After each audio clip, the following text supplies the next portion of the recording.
હનુમાન જયંતીના અવસરે સુરત ફરી એકવાર ભક્તિ અને શ્રદ્ધાનું અનોખું દ્રશ્ય રજૂ કરી રહ્યું છે। સુરતના પાલ વિસ્તારમાં આવેલ અટલ આશ્રમ ખાતે હનુમાન જયંતી નિમિત્તે 7,000 કિલોથી વધુ વજનનો મહાકાય લાડુ તૈયાર કરવામાં આવ્યો છે। દેશના ઇતિહાસમાં પ્રથમવાર આટલો વિશાળ લાડુ બનાવવામાં આવ્યો હોવાનો દાવો કરવામાં આવી રહ્યો છે। મહત્વપૂર્ણ છે કે વર્ષ 2004થી ભક્તોને પ્રસાદ રૂપે લાડુ આપવાની પરંપરા અહીં શરૂ કરવામાં આવી હતી, જે આજે એક વિશાળ સ્વરૂપ ધારણ કરી ચૂકી છે।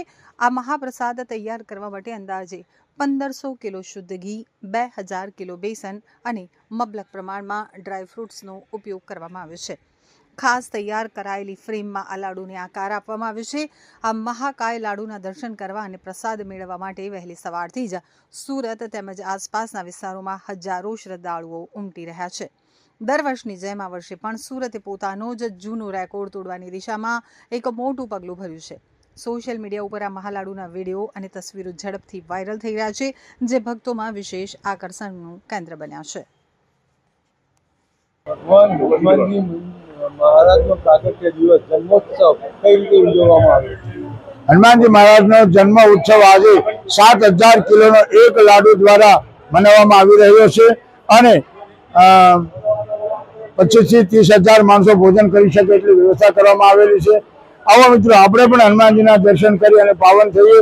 સાથે હનુમાનજી મહારાજની કૃપાથી બ્લડ કેમ્પ તેમજ અનેક પ્રવૃત્તિઓ સેવાની ચાલે છે। ગૌશાળા, અન્નક્ષેત્ર અને નૂતન પ્રાણ પ્રતિષ્ઠા કામાખ્યા, મા ચામુંડા, મહાકાલી વગેરે દેવોની પ્રાણ પ્રતિષ્ઠા મહોત્સવ આજે પૂર્ણ થયો છે અને લાડુ પણ પ્રસાદ વિતરણ થઈ રહ્યો છે।